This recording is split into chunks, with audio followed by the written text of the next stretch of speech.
Utsman, Al-Quran itu pernah dibakar. Alasannya apa?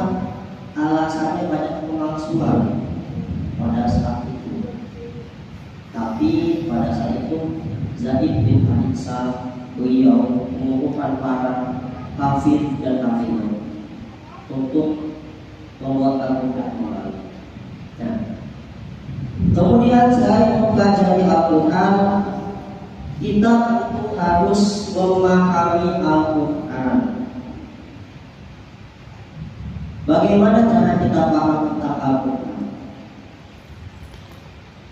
Yang pertama, tadi saya katakan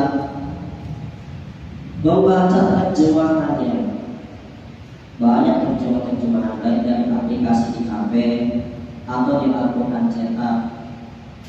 Silakan memakai tafsir, mau terjemahan yang mana. Kalau saya memakai dari terjemahan Kementerian Agama.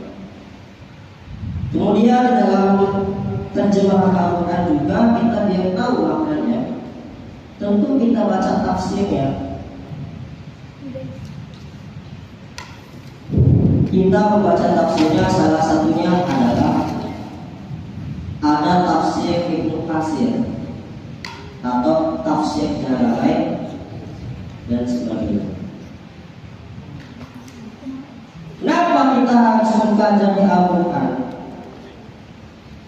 Kita membaca tafsirnya biar kita tahu asbabun nuzul. Apa itu asbabun nuzul? Sebab-sebab diturunkannya Al-Quran. Tadi yang dibacakan oleh Teteh yang baju itu untuk kita ayat 1 sampai 5. Kita tahu kenapa sih ayat itu turun. Dari mana kita tahu? Tentu saja dari asbabun nuzul pada saat itu. Kalau kita tahu asbabun nuzulnya, kita akan lebih dalam memaknai Al-Quran. Kemudian selanjutnya, setelah kita tahu terjemahannya, kewajiban seorang muslim terhadap Al-Quran adalah implementasi. Apa itu implementasi Al-Quran? Implementasi Al-Quran adalah dengan mengamalkannya. Betul. Kalau kita sudah paham Al-Quran, sudah membaca, mempelajari, kita implementasi. Misalnya, nyuruh orang sholat, boy, sana sholat, dari kamar tidur. Nah, kan itu nggak bisa tuh. Awalnya juga di Asal ayat 3, Al-Quran tanggung jawab tanggung rumah. Atau misalnya, Pak, punten makanan ada tuh. Orang sih habisin, tapi badannya bukan habisin. Nah, jadi apa? Innal mubazzirina kanu ikhwana syayatin wa kana syaitanu li rabbihi kafura. Nah, jadinya apa mubazir? Katanya mubazir itu namanya syaitan. Nah, terus kalau kita sudah tahu, sudah mempelajari dan mengamalkan, kewajiban seorang muslim terhadap Al-Quran adalah dengan mengajarinya. Kata Nabi, bukan kata saya, khairukum man ta'allama Al-Quran wa 'allama, bahwa sebaik-baik manusia adalah yang mempelajari Al-Quran wa 'allama dan mengamalkan. Apa contohnya mengamalkan Al-Quran dan mengajari Al-Quran? Gak usah jauh-jauh. Kan saya mah pakai speakingnya jelek, gak bisa kalau di depan. Ya udah, bikin tulisan. Mau itu bikin tulisan berbentuk makalah atau gak usah jauh-jauh di sosial media, bikin aja caption. Kalau fotonya foto selfie, captionnya ada apa? Kalau dibilang nyambung. Boleh kan? Ya boleh. daripada captionnya bimbing, daripada captionnya mengajak untuk narkoba. Nah, biarin aja orang lain ngomong alay, pencitraan. Urusan mereka itu, urusan kita apa? Nah, urusan kita. Jadi tadi ada dua, walaupun banyak cabangnya atau kompleks. Kewajiban seorang muslim terhadap Al-Quran adalah yang pertama mempelajarinya dan yang kedua mengimplementasikannya.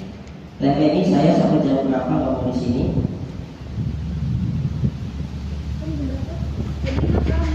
Setengah lima. Yang lima. Oh, tadi kan penutupan. Oke, teman-teman,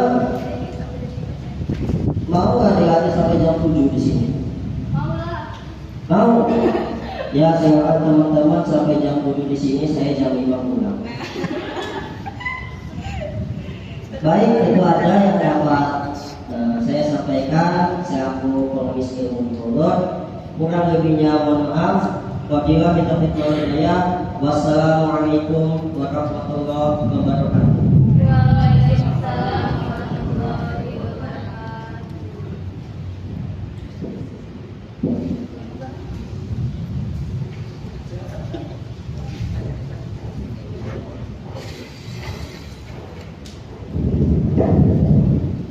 Alhamdulillah, untuk materi pada sore hari ini selesai.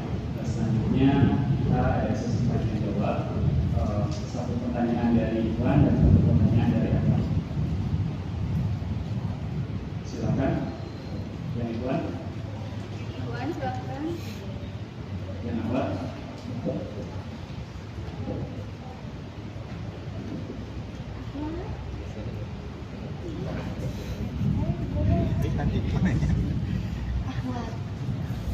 Ahmad dulu.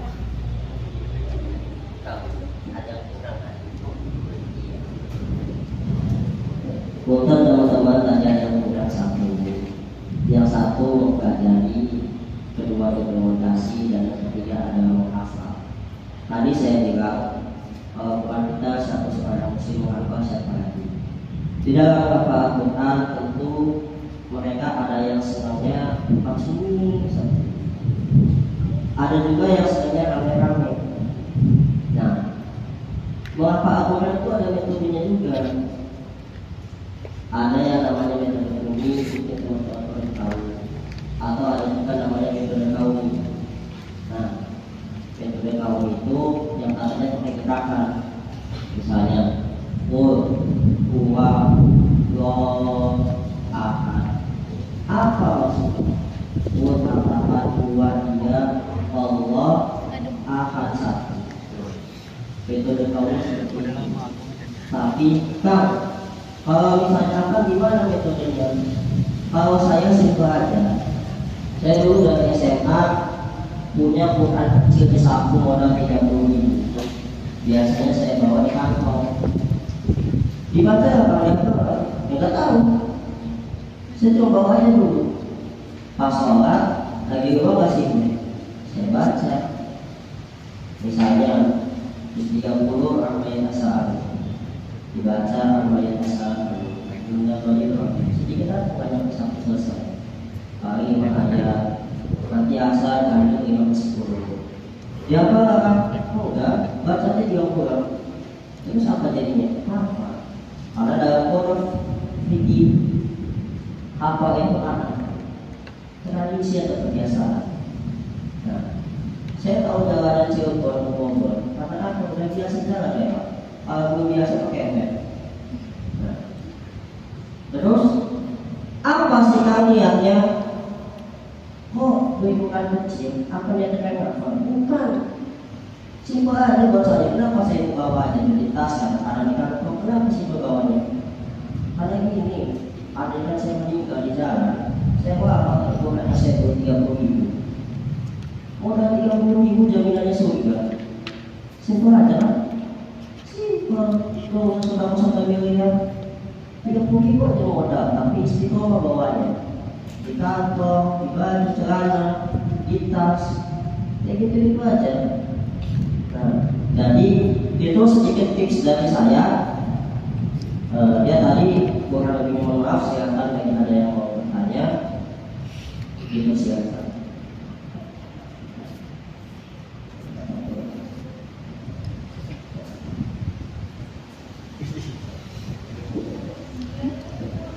Dari awal aja dulu. Baik, ada yang mau bertanya? Dari awal.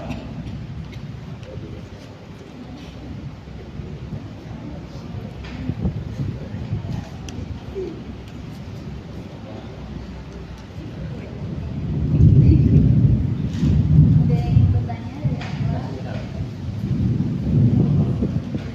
Tes, ya kalau ada yang mau tanya saja. Tes. Bagian dikasih lagi, masa kamu? Saya orang Serang. Dulu almarhum bapak. Tes. Dulu bukan ngomong. Tes. Ya, tes. Dulu.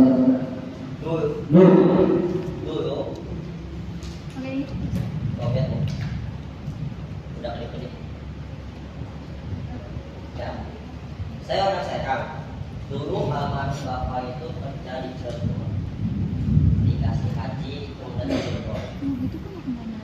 1 tahun yang lalu tepat pada bulan November ini almarhum bapak meninggal. Baik. Mudah-mudahan ikhlas membaca Al-Fatihah. Ikhlas ya. Ikhlas. Khusus hadiah bila rugi bapak sisa. Syekh Uyulan dengan Allahumma Al-Fatihah.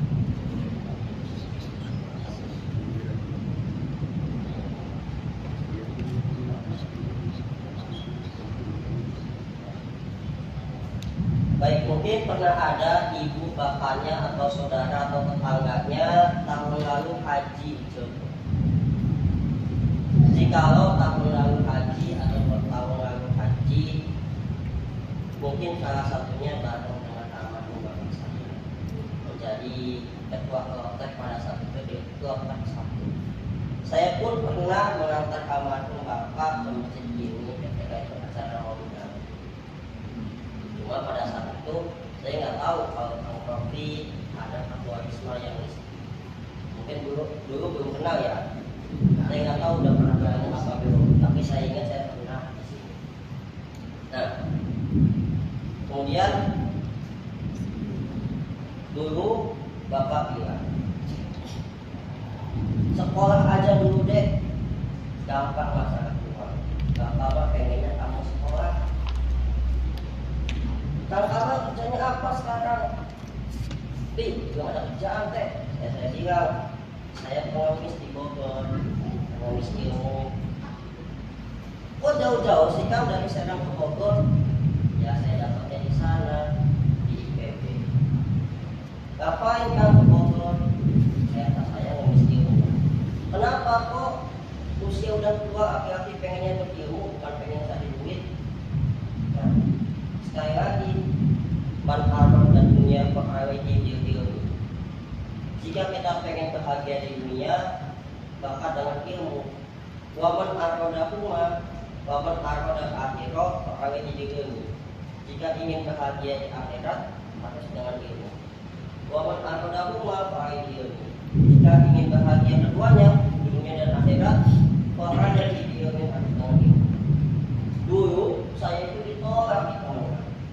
Kata bapak, dek, menurut modal paling 500 kecil. Terus, udah berangkat aja sana dulu. Pas berangkat, alhamdulillah. Gak lama, 6 bulan di sana. Mengikuti program dari Kemendikbud. Akhirnya kata saya, jadi pembantu sekarang. Pembantu Kemendikbud. Kenapa saya ditolak? Katanya bapaknya kemenang. Saya pernah ditolak karena bapak saya meninggal. Bilang kita mah orang Banten, kalau bukan turunan siapa susah.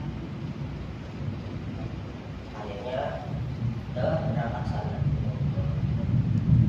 Ditolak oleh komandan yang katanya gajinya 500.000. Terus Saya berangkat ke Bogor kuliah lanjutkan studi.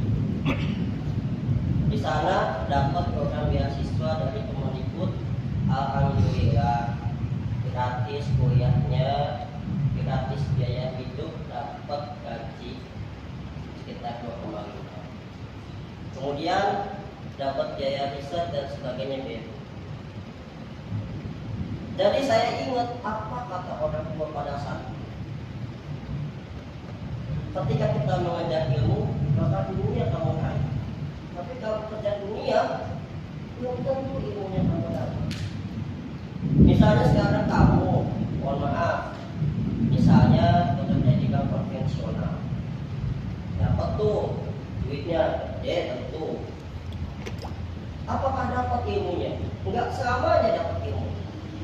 Kenapa nggak dapat selamanya? Kita misalnya kerja 2 tahun 3 tahun, terus berhenti, dan ternyata kita berkali menjadi guru honorer. Apakah kerja di bank itu akan kita terpakai dulu?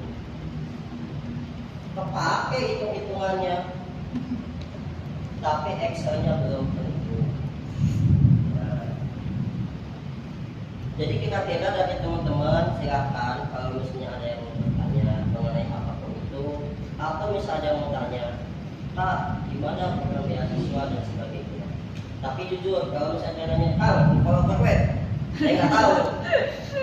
Nggak tahu saya kalau itu. Saya akan tanya ke Kang Adam sama Kang Reni, Teh Reni. Saya nggak tahu kalau tentang hal itu. Saya cuma tahu ya, ada yang mau kuliah nggak, ada yang mau beasiswa nggak. Nanti saya kasih infonya, mana kontaknya sini, saya kirim nomor Teh Reni. Apa? Cuma satu, siap nggak dididik oleh siapa? Oleh Allah dan pemerintah. Itu aja saya. Yuk teman-teman yang mau nanya bebas ya Syah ya. Iya betul. Boleh soal studi, boleh soal sosial materi. Barangkali yang mau lanjut S2, nah kamu S2 ya, lagi S2.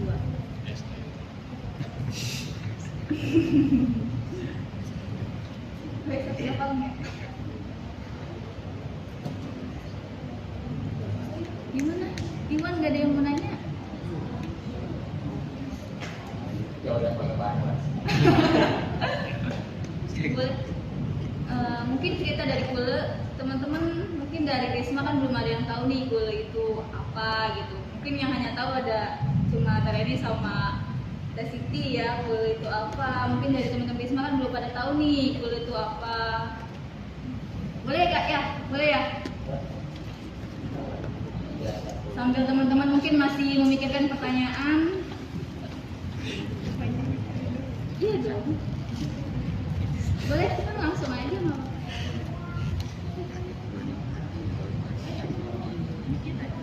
Mungkin teman-teman ada yang penasaran terkait Kule organisasi,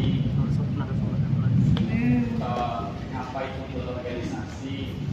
Jadi Kule organisasi ini perkumpulan orang-orang anak muda yang memiliki tujuan berbuat baik, selalu bermanfaat.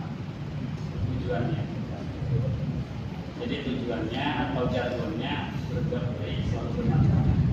Lalu apa kegiatannya? Ada beberapa kegiatan dari Kule organisasi ini. Pertama ada sosial. Jadi kita juga punya kegiatan-kegiatan sosial. Terakhir kegiatan sosial kita berbagi air bersih di wilayah Merak sebanyak 28.000 liter air di 2 tempat di wilayah Merak. Selanjutnya ada program kajian keagamaan seperti saat ini yang kita sedang laksanakan, yaitu program kajian keagamaan. Lalu ada program atau kegiatan pada beralam atau bahasa sekarang healing. Kita biasa camp, kita mendaki gunung, kita main ke tempat-tempat wisata dengan tujuannya itu berbuat baik, selalu bermanfaat. Terus terakhir ada program olahraga atau kegiatan-kegiatan olahraga yang sekarang lagi aktif, yaitu badminton atau bulu tangkis, Yang kedua ada olahraga panahan atau memanah. Mungkin sekarang lagi kurang aktif kalau olahraga memanah.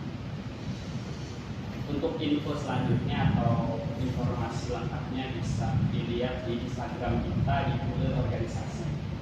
Jadi bisa lihat kegiatan-kegiatan kita selama kurang lebih 3 tahun terakhir. Mungkin itu aja dari Kule.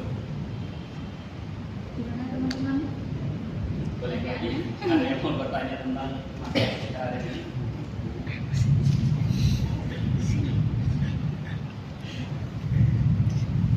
Silakan dari Ahmad, dari Dewi, silakan. Tapi kalau di luar konteks materi ya. Ya Pak, jadi kalau bisa dijawab nggak bisa ya udah. Susah.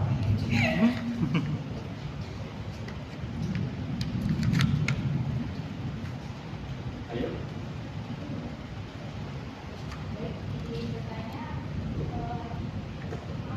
Kalau semisal saya orang tua kita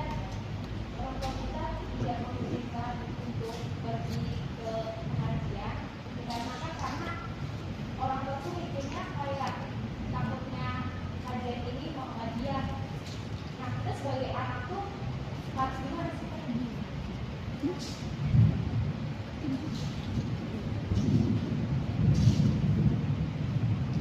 Nah, siapa namanya? Apa? Dewi. Dewi. Saya malah ingat itu kata-katanya Megawati. Ingat saya tuh. Ibu-ibu ngapain sih ke pengajian katanya? Iya. Buang-buang waktu, anak gak diurus. Ini dibalik. Anak ngapain sih pengajian? Bukan yang ngurusin ibu.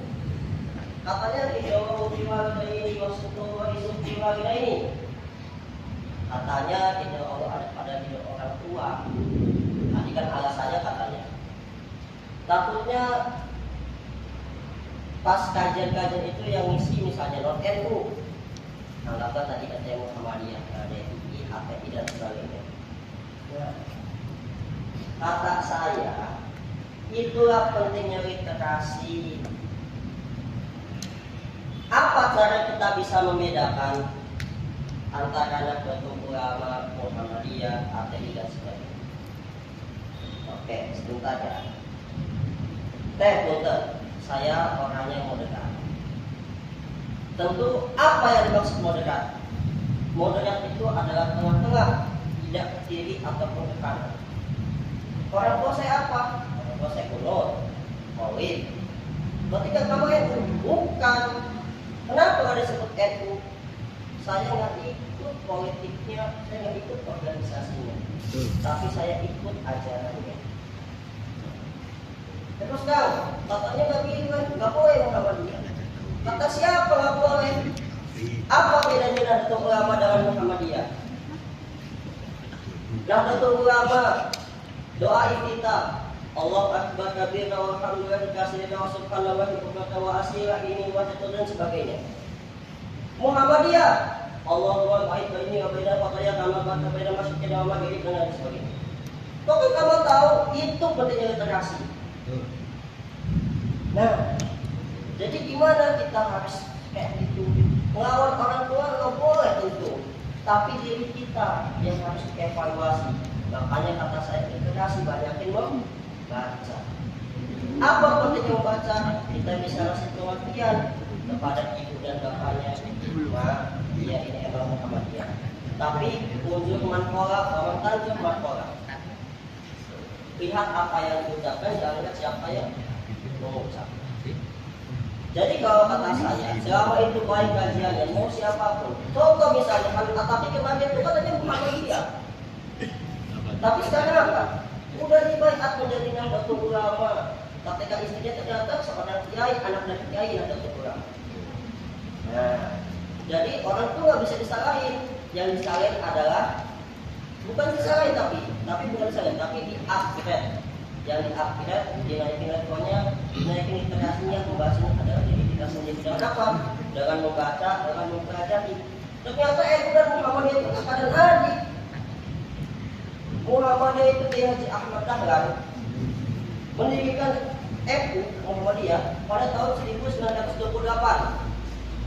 dan Nahdlatul Ulama 1933 kalau nggak salah. Saya ada sedikit buku dari Kiai Haji Hasyim Asy'ari bahwa pada saat itu memang NU itu didirikan karena Kiai Haji Hasyim Asy'ari itu mempelajari adat dan budaya di Indonesia. Kalau misalnya orang-orang di Indonesia, wah dikit-dikit kita aku nggak boleh tuh, tahlil nggak boleh. Kan asal mula tahlil itu adalah adat dari Hindu. Mereka itu pacaran adat pada saat itu. Tapi kata Hasyim Asy'ari, beliau bilang perkumpulan itu bagus. Yang salahnya adalah konteks apa yang mereka baca. Mereka kan nyembah. Nah, menyembah siapa? Leluhur, dewa-dewa. Maka diganti. Yang dibaca adalah permohonan santun kepada sahabat-sahabat Nabi, kepada Nabiullah, khususnya Nabi Muhammad. Ila hadratin Nabi Mustafa Sayyidina Rasulullah sallallahu alaihi wasallam wa ala alihi wa azwajihi wa dzurriyyatihi wa ahli baitihi al-kiram dan sebagainya. Boleh enggak begitu? Boleh.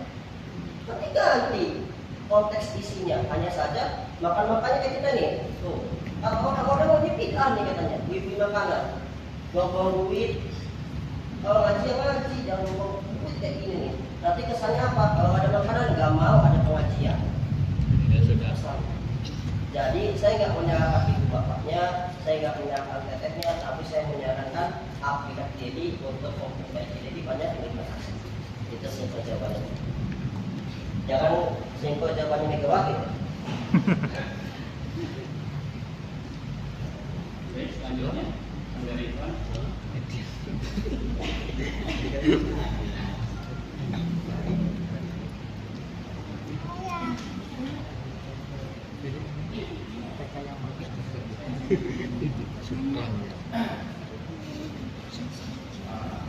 Mungkin saya menanya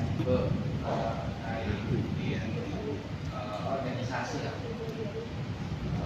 Bagaimana sih mengajak apalagi kalangan muda, remajanya untuk ya mengikuti kajian atau mengajak dalam kebaikan, bagaimana di lingkungan atau di organisasi ya misalnya Risma atau organisasi pengajian itu bagaimana cara mengajak agar para pemuda atau remaja ini mau ikut dalam kajian atau mengaji. Nanti buat semua ya, buat semua dan siapa yang penting ya, buat semua kan. Kang Rofi ya, Kang Rofi. Saya pernah menjadi salah satu ketua umum di perumahan juga DKM lagi. Emang sulit banget kan, banyak yang muda-muda gini, pengennya main kayak ban. Oh, kalau udah kayak gini pengennya begitu. Hanya memang dakwah paling susah itu dakwah untuk para pemuda. Kenapa saya mengatakan seperti itu? Kalau dakwah sama orang tua nih, mereka tuh udah nggak mau kemana-mana, udah nggak ngomonginnya apa? Obat. Tapi kalau pemuda kayak gini, pasti ngomongin. Ada PKT odel, nggak mau tahu ya kalau ada PKT odel lah. Nah, biasanya kalau misalnya remaja gini, mereka itu gimana macam? Akan masuk dalam circle-nya. Jadi yang disalahkan di jamaah-jamaahnya, tapi di update di akan. Misalnya begini, si itu rokok, saya enggak. Terus apa harus dijauhin? Ya enggak. Apa itu rokok? Ya enggak juga. Nah, misalnya gini, rokok tak? Terus nanti gini, gabung. Terus ada kopi atau ada? Udah saya ke kopinya aja. Biasanya rokok itu nyetera dengan kopi. Atau misalnya kajian-kajian begini, pemuda itu sukanya main game. Misalnya mau gaji iPhone, akan nggak main. Terus apakah disalahin orang tersebut dimusuhin? Tentu saja enggak. Gimana caranya? Udah level berapa kayaknya? aja dulu, sampai tahu oh kesukaan dia apa hobinya. Atau misalnya kita punya hobi yang sama, futsal, main bola. Kalian suka main futsal, terus Isma ada ini futsal setiap malam Jumat, tapi setelah yasinan. Nah, cakep tuh kan? Futsalnya salah nggak? Enggak, kumpulnya bagus. Tapi konteksnya, yuk setelah yasinan tapi. Enak kalau kayak gitu jadinya. Atau yang perempuan, males katanya kayak gitu, ada pengajian. Apa bikinnya? Arisan. Ibu itu terpaling demen gibah. Orang. Makanya apa? Bikin arisan. Yuk kumpul bareng. Betul tadi adanya riba. Nah, silaturahmi ke orang-orang. Dari mana duitnya? Dari arisan. Arisan itu dari mana? Uang kas. Itu kalau anak-anak gimana mereka ngajarnya? Jadi ada katanya Mbak Kuzot itu kata mutiara. Dia mengatakan bahwa zuhibat tasdadul hubba. Artinya sering berkunjung maka akan menimbulkan cinta. Jadi kalau mau cinta pada organisasinya, cinta kepada ibu dan bapaknya, maka berkunjunglah, sering ketemu.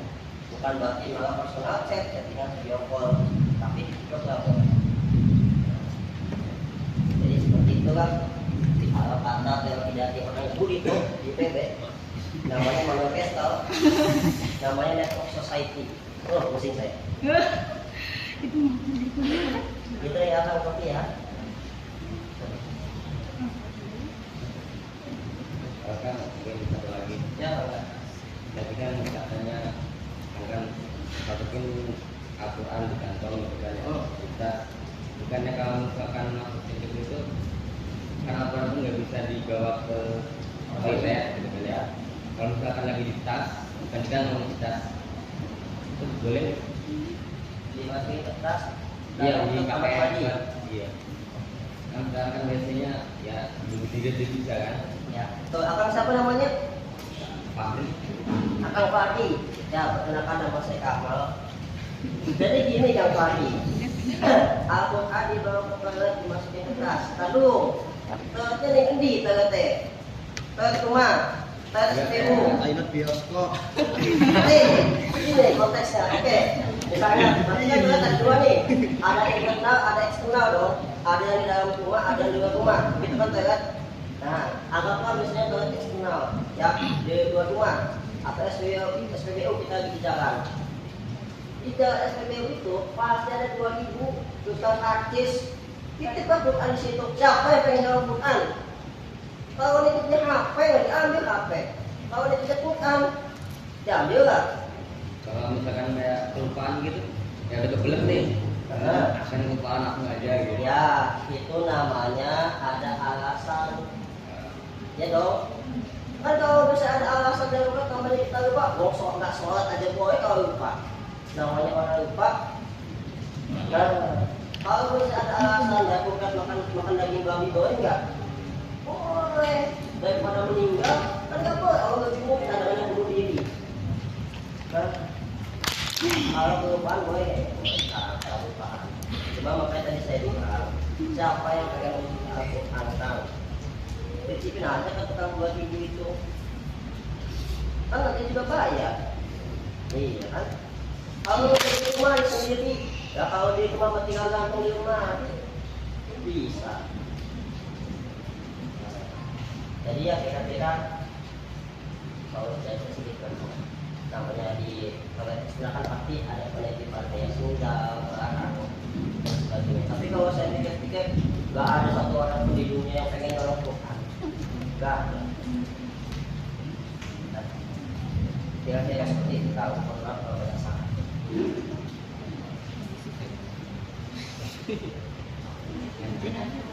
Oh iya. Apa saya pernah dapat?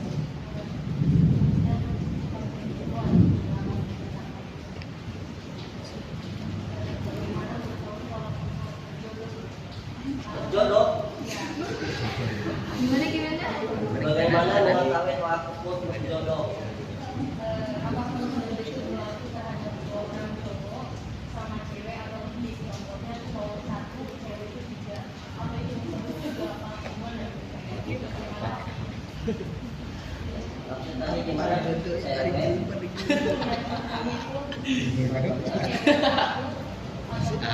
Pokoknya tiga gitu.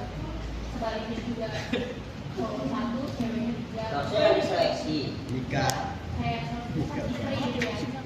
Suami punya Ya berarti cowok satu dong. Gak mungkin cewek satu. balik ke cewek. Kayak poligami. Ya. Berarti apakah ketiga istrinya itu berarti jodohnya? Iya gitu. Seperti itu. Dalam banget. Permasalahannya begini teh. Ya, saya mau jujur aja nih ya. Gini teh. Misalnya, dia betul poligami ya anggaplah, ya kan? Istrinya 4. Saya kasih contoh studi kasus di Indonesia, Kiai Haji Agus Ilham. Almarhum ya, maaf ya dok, kasih yang dibagi. Studi kasus aja. Istrinya 4 di Bogor. Terus nanti gimana nih Kang? Jodohnya, apakah nanti itu Pak istrinya di akhirat atau dipilih salah satu? Saya kalau nggak tahu, mau aja nggak tahu. Kenapa saya nggak tahu? Saya nggak pernah meninggal teh dan ngaji belum sampai situ. Maaf ya teh, saya ngaji belum sampai situ. Jadi kalau misalnya dari 4 istri itu, siapa nih? Ternyata jodoh saya apakah Pak atau dipilih salah satu di selektif? Ya akhirat gimana nih Kang? Kan kalau di dunia mah emang jodohnya 4 tuh. Yang namanya udah nikah itu namanya jodoh. Kalau menurut berdasarkan Islam di dunia, nggak tahu kalau di akhirat. Apakah 4 itu bukannya dipilih dari surga kita di akhirat? Nah, saya mau katakan bagus pertanyaan. Saya mau share. Nanti kalau saya ngaji, saya mau tanya dia ke saya. Jadi untuk saat ini saya ucapin saya nggak tahu dan saya terima kasih pertanyaan itu. Saya jujur ngajinya belum sampai situ. Gitu ya. Kalau saya dikatakan jodoh di dunia nggak tahu kalau di akhirat. Saya belum pernah meninggal.